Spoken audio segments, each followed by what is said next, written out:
दोस्तों, मियाँ बीवी के ताल्लुकात से हम बिस्तरी के कुछ ऐसे मसले मसाइल जिनका जानना हम सब को बेहद ज़रूरी है, मगर हम वो जानते नहीं। क्यों?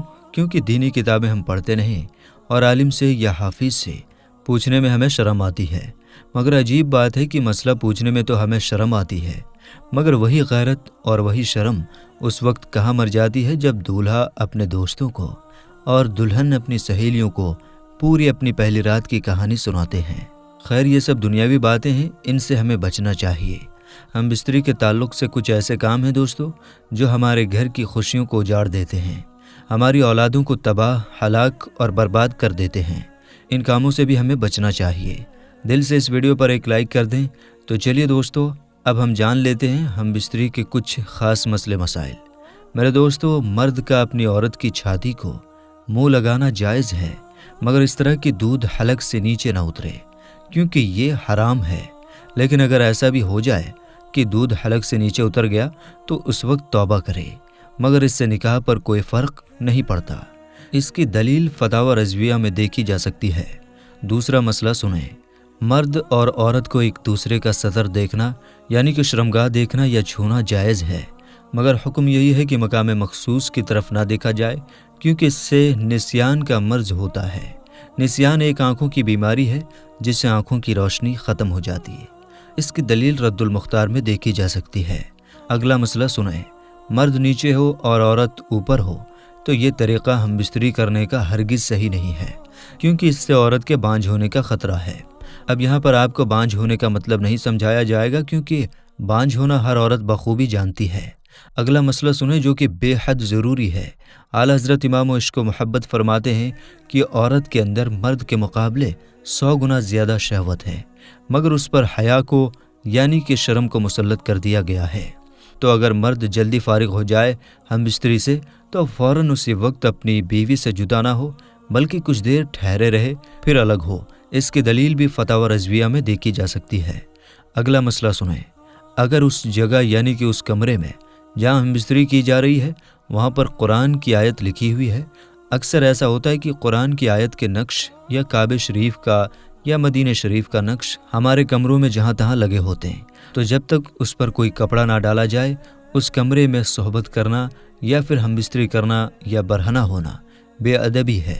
हाँ, अगर कुरान ग़िलाफ़ में है तो इससे कोई हर्ज नहीं। और यही बात मेरे दोस्तों, क़िबला रुख होकर हम बिस्तरी करना भी सख्त मना है, और शायद यही वो वजह है कि जिसकी वजह से हमारे घरों से खुशियाँ उठ जाती हैं और घरों में नहूसतें आ जाती हैं।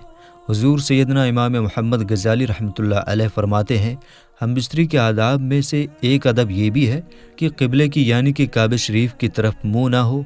और आला हज़रत रहमतुल्लाह ताला अलैह फरमाते हैं कि क़िबले की तरफ मुँह करके हम बिस्तरी करना ये मकरूह है, और इसकी वजह यह है कि क़िबले की ताज़ीम हर मुसलमान पर लाजिम और ज़रूरी है।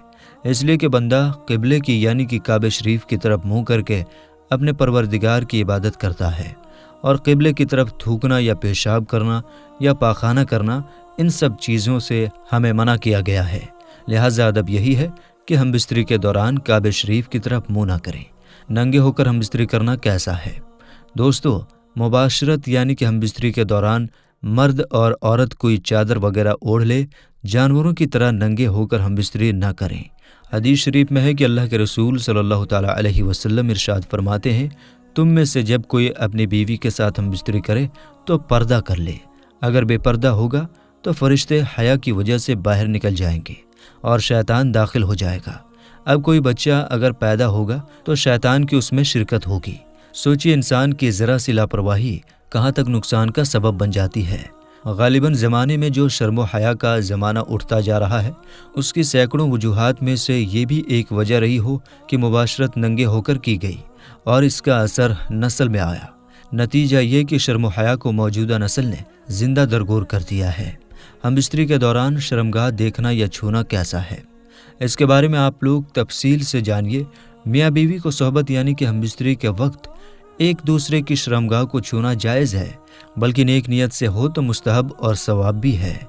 मर्द अपनी बीवी के हर हिस्से को छू सकता है और बीवी भी अपने शौहर के हर हिस्से को छू सकती है, चाहे वो सोहबत यानी कि हम बिस्तरी के साथ हो या फिर बाद में हो, किसी भी वक्त में हो مرد اور عورت کو ہم بستری کے درمیان ایک دوسرے کی شرمگاہ کو نہیں دیکھنا چاہیے، کیونکہ اس سے بچنا ہی مستحب ہوگا۔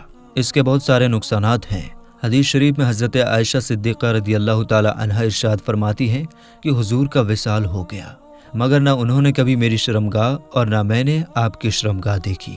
ایک حدیث شریف اور ہے، حضرت عباس رضی اللہ تعالی عنہ نے ارشاد فرمایا، تم میں سے جب کوئی اپنی بیوی سے مباشرت یعنی کہ ہم بستری کرے تو شرمگاہ نہ دیکھے، اس سے آنکھوں کی بینائی چلی جاتی ہے۔ اس پوائنٹ کو لے کر اس مسئلے کا ذکر ویڈیو کے شروع میں ہی آپ کو بتایا گیا ہے۔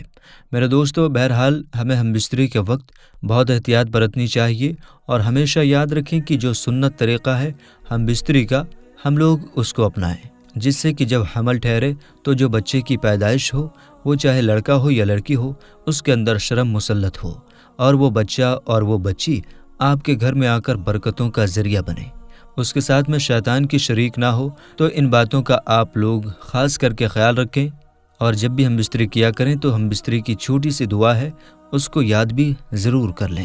اگر وہ دعا آپ لوگوں کو یاد نہ ہو تو آپ لوگ میرے دوستو بسم اللہ شریف کو پڑھ کر ہم بستری شروع کیا کریں، بسم اللہ شریف کو پڑھ کر ہم بستری شروع کیا کریں۔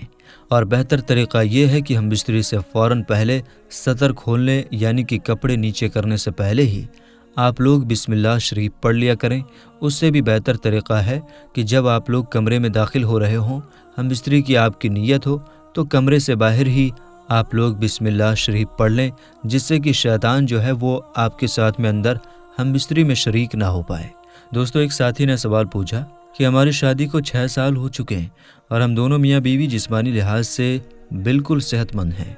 ہماری شادی شدہ زندگی بہت اچھی چل رہی تھی، لیکن اب کچھ عرصے سے میری بیوی بغیر کسی شرعی عذر یا بیماری کے مجھے آپ سے تعلقات قائم نہیں کرنے دیتی، اور کوئی نہ کوئی بہانہ بنا کر مجھے ٹال دیتی ہے۔ تو اب شرعی طور پر میرے لیے اس کا کیا حکم ہے؟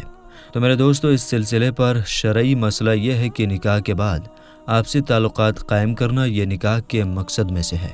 نکاح ہوتا ہی اس لیے ہے کہ مرد اور عورت حلال طریقے سے اپنی شہوت کو پورا کرے، اور شوہر کی جنسی خواہش کو پورا کرنا یہ بیوی کے ذمہ لازم ہے۔ اگر کوئی عورت بغیر کسی عذر اور بیماری کے شوہر کو اپنے پاس آنے سے روکتی ہے تو اس کا ایسا کرنا نہ صرف ناجائز ہے، بلکہ وہ ایسا کر کے خود اپنے ہاتھوں سے اپنا بسا بسایا گھر تباہ کر رہی ہے۔ جو عورت شوہر کے بلانے کے باوجود اس کے پاس نہ جائے تو ایسی عورت کے لیے احادیث میں بڑی سخت سزا ہے۔ چنانچہ بخاری شریف کی روایت ہے کہ نبی اکرم صلی اللہ تعالیٰ علیہ وسلم نے فرمایا کہ جب شوہر نے بیوی کو اپنے پاس بستر پر بلایا اور وہ نہ آئی، اور شوہر نے غصے اور ناراضگی میں رات گزار دی، تو ایسی عورت پر صبح تک آسمان کے فرشتے لعنت کرتے رہتے ہیں۔ مسلم شریف کی روایت ہے کہ حضور پاک صلی اللہ تعالیٰ علیہ وسلم نے قسم کھا کر فرمایا کہ قسم ہے اس ذات کی جس کے قبضے میں میری جان ہے، کہ جو شخص اپنی بیوی کو اپنے پاس بستر پر بلائے اور وہ بیوی آنے سے انکار کر دے تو اللہ تعالیٰ اس عورت سے ناراض رہتا ہے یہاں تک کہ شوہر اس سے راضی ہو جائے۔ اسی طرح تیسری احادیث ہے ترمذی شریف کی۔ حضور پاک صلی اللہ تعالیٰ علیہ وسلم فرماتے ہیں کہ جب کوئی مرد اپنی بیوی کو اپنی حاجت کے لیے بلائے تو وہ ضرور اس کے پاس آئے، اگرچہ وہ تندور پر روٹیاں ہی کیوں نہ بنا رہی ہو، یعنی تمام کاموں پر شوہر کی خواہش کو ترجیح دے۔ باقی اگر بیوی میں شوہر کی جنسی خواہش کو پوری کرنے کی ہمت نہیں ہے، وہ بیمار ہے، اور شوہر ایک سے زیادہ بیویوں کے درمیان عدل و انصاف کے ساتھ مالی اور جسمانی حقوق ادا کرنے کی طاقت رکھتا ہو، تو پھر اس کے لیے ایک اور نکاح کرنے کی اجازت ہوگی، تاکہ وہ اپنی جنسی ضرورت حلال طریقے سے پوری کر سکے۔ تو امید کرتے ہیں دوستو کہ ہماری پوری ویڈیو آپ کے سمجھ میں آ گئی ہوگی۔ دل سے اس ویڈیو کو ایک لائک کر کے تمام مسلمانوں میں، تمام معاشرے میں اس ویڈیو کو شیئر کریں، جس سے کہ لوگوں کی اصلاح ہو سکے اور وہ لوگ بھی ان ہم بستری کے مسئلوں کو جان سکیں۔ تو ملیں گے انشاءاللہ تعالیٰ پھر ایک نئی اور اچھی ویڈیو کے ساتھ۔ تب تک کے لیے آپ اپنا اور اپنوں کا بہت زیادہ خیال رکھیے۔ السلام علیکم، اللہ حافظ۔